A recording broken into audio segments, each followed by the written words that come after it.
So the question is, after Verizon's first quarter earnings, what position are they in moving forward? We have another great article from Fierce Wireless. I will leave it in the description down below. For Verizon, the best 5G is yet to come. So that's what Verizon CEO Hans Vestberg kept saying on multiple different speeches. So he said that during the earnings call, and then later on they also had a little employee Q1 recap on Inside Verizon, and he also said it there. He says, as our C-band expands and we build it and we get this millimeter wave out there, the customers will come. That's what he was alluding to in his speech, and I'm like, I don't think so.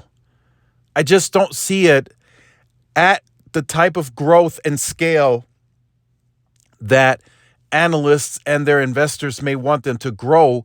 I don't see that happening. I just don't. At this point in time, I can't see it. A lot of people are telling me Verizon needs a market correction. They need to adjust pricing. The value is not working. They have all this value and they still took a loss. They had to guide downwards on the profits for the year. The market didn't like that one at all. They didn't mind the subscriber loss because they knew it was coming. Verizon had bad quarters every first quarter in the last 3 years. They knew that was coming.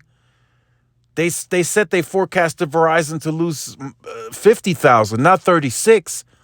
What the market and analysts and investors were upset with was the fact that they just guided several weeks prior a percentage for profits, and then several weeks later at the earnings call they guide down on that. They say, no, we won't hit those numbers. We're going to be less. That was the problem the market had.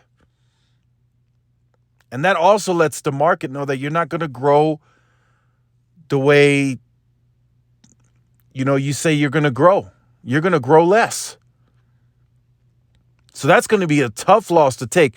The reason it doesn't really make sense is because fixed wireless access is going to grow. So are you going to have that low of negative numbers on consumer wireless that fixed wireless access is barely going to offset that? And I've been thinking this for a while now. I've been thinking that fixed wireless access is going to outgrow their consumer wireless, meaning mobility. They're going to gain more home broadband subscribers than mobility subscribers the remainder of the year. I've been thinking that for a while now, and I'm going to go on record and say that that's likely going to happen.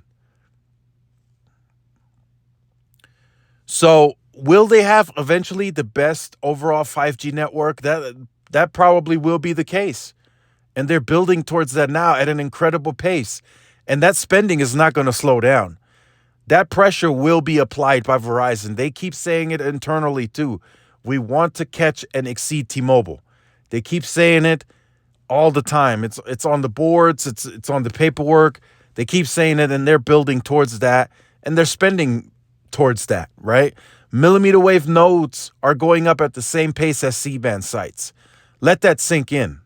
1,000 a month plus. And I'm seeing it here too. I'm seeing it on Reddit. People are posting El Paso new millimeter wave small cell node. And that's only what we can see and tell. They're deploying them all across neighborhoods, street corners, everywhere. So that's naturally going to happen. And that's where Verizon is correct when they say they're going to deploy this network at an incredible pace. They're doing just that. They're doing it at a fast pace. I could tell you that right now. That's an incredible pace. Even here, from what I'm tracking on the permits and everything that I'm being told on the forecast, on the timelines, they're going to deploy C-band faster here than N41 by a long shot. We're talking 3 months tops, where it took T-Mobile almost 2 years to get to like a 99% completion.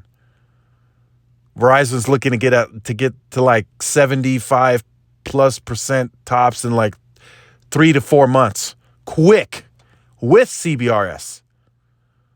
That's 140 megahertz in 3 to 4 months added from zero to hero, like I said in another video. I mean, this is insane. So let me know what you think about this. I've had people tell me Verizon may need a rebrand, color change, not a name change, but something, because their brand may be tarnished. A lot of people probably consider them to be the most expensive, to be too expensive. A lot of people are seeing AT&T and T-Mobile as less cost, cheaper. And, I know the security is a problem with T-Mobile, and I'll probably have to make another video about that too. But when you get on their network now, like I've said in the previous video, it works. They finally got it to where it just works. In some instances, T-Mobile does still have issues here and there. But for 99% of you, T-Mobile just works. It's just going to work. It's not the best premium product. It still has a lack in coverage, but it just works. And same with AT&T. And AT&T has, a more closer rivaling coverage to Verizon than T-Mobile does right now as it stands. So let me know, do you think Verizon has to drop prices by $10, taxes and fees, maybe remove some value? Because that doesn't help them grow anything. It may have helped them retain customers, but nothing about growth. So let me know in the comment section down below. Make sure you guys like, share, subscribe. Thanks for watching. See you in the next one. Peace.